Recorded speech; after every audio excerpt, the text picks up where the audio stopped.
Well, we're talking Albany hoops with our guy Tom Goslowski of Fox Sports Radio in Albany, one of the hosts of Levesque and Goz every weekday. Always great to chat, Tom. And man, go figure. This is not a game here. We're talking Houston-Albany. This is not a game that really happens. Hasn't happened in 13 years, so we're all kind of getting used to it here today. It's very odd. It's different with upstate New York schools taking this time off. But first of all, thank you for having me as a Syracuse native. This is awesome, being on the airwaves and across the digital world in 315. So thank you for having me, and definitely looking forward to this game coming up. Yeah, I mean, obviously, I was on with you, whatever it was, talking about Jerry a little while ago. So there's a lot of ties here going back and forth with the Capital Region and CNY and all this hoop stuff. And I think we all kind of know Syracuse is on the struggle bus a little bit right now. What's Albany right now? They're 6-4. What's the deal with this Danes team as we get ready for this game today? The Albany program has gone through so much over the last 10 years. Will Brown there for 20 years, and believe it or not, since now 2017, no winning seasons. Right now, pacing to have their first winning season in 7 years. But Dwayne Killings is in a spot right now where he was hired in 2021 to follow Will Brown, where it used to be Aussie Central, as it was known here in the Capital Region, Australian players, the foreign guys coming in and leading UAlbany and the Great Danes. Now it's about the portal. 6 guys from the portal on this UAlbany Great Dane team early in the season, still kind of finding their way. But for the first time in nearly 7 years, it actually looks like a team that can finish with a winning record for the Great Danes. Yeah, I mean, they made 3 straight tournaments there under Will Brown. I guess it's a decade ago now. It's amazing how fast time flies. You know this, that in that area of the state for so many years, right, it was Siena that it is the team. And then Albany made a little move, and obviously Jerry McNamara is at Siena now. Is it possible, I guess, for both of them to be good at the same time? I don't know if we've really seen that a lot over the recent 10, 15, 20 years. Yeah, it's so odd to think that Siena would have its moments, then UAlbany would have its moments. It's been fun to see the rivalry, and this is a Capital Region guy where you grew up, where like Siena dominated for so long, and then when that 2010 decade hit, Will Brown and company were making national headlines. Even back to 2006, remember, UAlbany was almost the first school that took down a 1 seed in that UConn team. They were up double digits in the NCAA tournament, almost shocked the world. But now we see the Albany Cup. As crazy as this sounds, they almost never played each other. Because Siena's like, what's the benefit of us playing UAlbany? We don't need to play them. And UAlbany said, come play us. It was hard to get these schools on the court to face off against one another and even be good at the same time. It rarely has happened. So, yeah, it's a great time for Capital Region sports because we might see both teams in contention this season for a bit in the NCAA tournament for the first time and maybe ever here in the 518.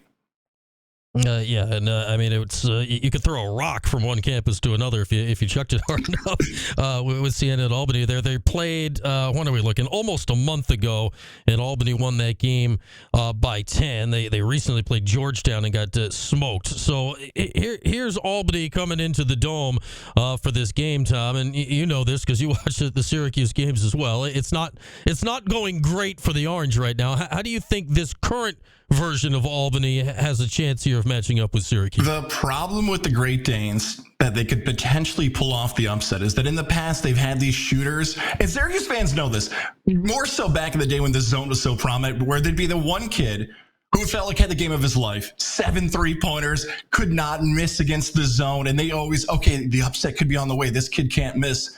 UAlbany doesn't have that shooter. They don't. Blame Steph Curry if you want. They had this new generation of shooters that anybody can shoot. UAlbany doesn't have this guy on this team. So if UAlbany wants to stay in this game and pull off an upset, they have to limit turnovers, and they have to have some type of impact down low. Now, size-wise, they're giving up a lot to Syracuse, 6'8". They have a 7-footer on the roster, but 6'8" is really the biggest impact player for the Great Danes. The question is, can somebody all of a sudden find a stroke from the outside, hit those threes, and take an early lead and play momentum?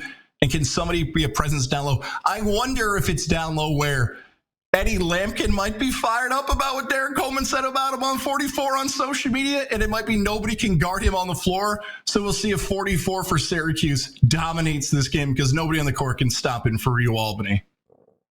We'll see. It's either that or the back that has slowed down Eddie. I don't know which is going to win out today. And, Tom, it's funny you say that Albany is having trouble shooting it, and maybe by their standard They are, yet I look at the numbers right now. They got like 5 guys that are shooting better than all but one guy on the Syracuse roster, which kind of tells you what the 3-point shooting is here. Like, if you were to pick one of these guys that might have a chance of catching fire in a game like this, and we know that has been an Achilles heel for Syracuse this season, which of these guys would you point at? Amari Marshall. Marshall's the impact player. Marshall had this situation last season as an impact player for the Great Danes where he played so well, and so many mid-major programs know this, that when you have a kid play really well at that mid-major level, how much longer do you have them on the roster? Capital Region connection, Jalen Pickett just a few seasons ago at Siena, transferred to Penn State, tore it up. Now he's doing his thing in the NBA. Marshall hit the transfer portal, waited for his moment. Nobody called, or he didn't want to leave, went back to UAlbany, and now is the impact player for the team. So you wonder for guys like that, when you see the bigger program, you take on a Power 4 and what they can do. Marshall might be the most likely to put up a bunch of numbers and be shooting and be the most confident on the floor for the Great Danes. Our guy Tom Goslowski from Fox Sports Radio in Albany is with us. We're getting you ready for the Cuse and the Danes tonight in the Dome. And Tom, you mentioned the portal. Where is Albany in the portal landscape? Obviously, everyone now is involved in the portal in college sports, whether you want to be or not. Like, are they aggressors? Are they becoming a farm system the way some mid-majors are? Do they have any NIL to compete in that space? How does Albany fit into the portal? They have an NIL, but what we've seen for the Great Danes athletic program is football and lacrosse have taken over as, I guess, the priority sports, if you want to call it that. A Final Four contender for lacrosse just a few seasons ago. Football in 2023 gets to the Final Four at the FCS level. So over the last 5 to 10 years, we've seen basketball take a back seat when it comes to that. But when it comes to the portal, you see some lower level schools, Alcorn State, a transfer from that spot. You've seen Division II kids look at UAlbany and say, hey, I'm having an impact at the D2 level. Let's move on to that lower level D1 program.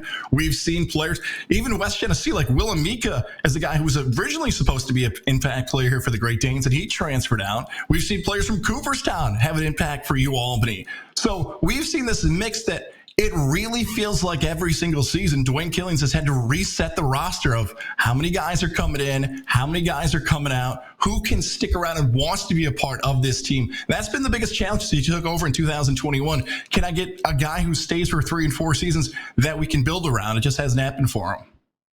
Yeah, how rare is the 4-year player at Albany right now? I wanted to say the last one was Joe Cremo, but Joe Cremo left. So Joe Cremo here from Scotia Glenville, one of the local high schools, led Scotia Glenville to a national championship.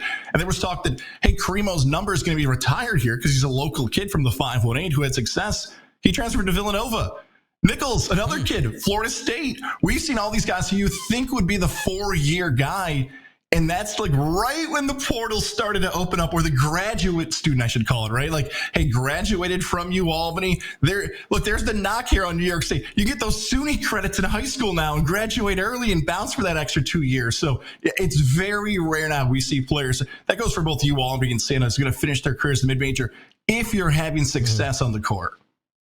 Yeah, it's happened to all sports for Albany. Shout out to Jared Verse. He was an Albany guy that ended up down at Florida State a few years ago on the football field, and he's doing quite fine in the NFL right now. So yeah, funny to see how that all goes. We got Tom Goslowski from Fox Sports Radio in Albany. I want to ask you about Siena before we go here, Tom, because our guy G-Mac is there. How is Jerry doing here, early stages of year one right now? Siena fans had to be reminded that a college basketball season is a marathon, not a sprint, because they come out of the gates and they've gotten close to, if not matching, the win total of the previous season. And you would have thought they'd already won the MAC. You would have thought they were in the NCAA tournament and they were looking for an upset. There's a long season to go. Siena was going to lose games. Talking about a complete upheaval of the roster. Coach McNamara is using it with a bunch of different guys. Peter Carey, one of the impact players, a former Syracuse player, but they had to go through a bunch of changes, lineups, minutes. So he's doing fine. He's doing well. I think for Syracuse fans who are following Jerry 2 hours east here, they'll be very happy for Siena because they're better than last season. But for Siena fans who might be living in Central New York, remember you've got January and February and March. It's a long season. It doesn't stop in November, even though the Saints started a lot better than they're doing right now. Yeah, obviously they had like an all-timer. It's the reason the job was open. They had an all-timer bad season last year. Did Siena? What are they right now? 5-5, 1-1 in the league, and we know that tournament always gets kind of crazy every year. I have a feeling Syracuse fans may be looking for a team to latch onto in the postseason this year, guys. Do you think either Siena or Albany has a shot of actually making some noise in their conferences when we get toward the March portion? I would say this. Here's what we can hope for. If you're a Syracuse native, if you're living in the 315, so the America East has their conference games at home, which I love. Like we saw the conference football games, the crowds weren't as big as they thought, and sometimes we see that for smaller basketball conferences. Albany's has it on the home court, so you can travel in, hopefully, New Syracuse Arena, watch the Great Danes, and then travel down to Atlantic City. It used to be at the MVP Arena, Times Union, Pepsi Arena. It used to be there. Now it's in Atlantic City, so that's the game plan. Go to Albany, have a good time there, and then go down to Atlantic City and watch Siena play on a weekend. And it's not the old Monday game like it used to be. A weekend in Atlantic City to go watch Sherry McNamara and company do their thing. McNamara knows, like, that's going to be their advantage in March. Guys, I did this 18 years ago. I know how it plays when it comes to conference tournaments. So there's the game plan. Come to the 5-1-8 and then go down to Atlantic City and enjoy it. My high school graduation was at Syracuse Arena. I'm sure there's there must be like markers or something in the building to commemorate that over time, guys. I'm sure it is looked back on fondly by all. It's the Brian Higgins urinal. I saw it actually. It's in there. Yeah, it's in there. Yeah, I signed it. I think. I don't know. It was how permanent the marker was. 25 years ago now. As time does move. All right, man, guys. Always great to chat. Looking forward to this shockingly rare matchup between Cuse and Albany tonight, and I'm sure we'll catch up again soon. Appreciate you having me on. A lot of love to the 315. Pat and Syracuse, be nice to Brian. Vito, be nice. Joe and Clay, be nice to our guy, okay? Please. He doesn't need the stress in his life. Guys, they're always nice to me. They're nice to me. It doesn't always extend everywhere else, but we're all cool. We're all cool. All right, man. Thanks a lot. Thank you, bro. I appreciate you.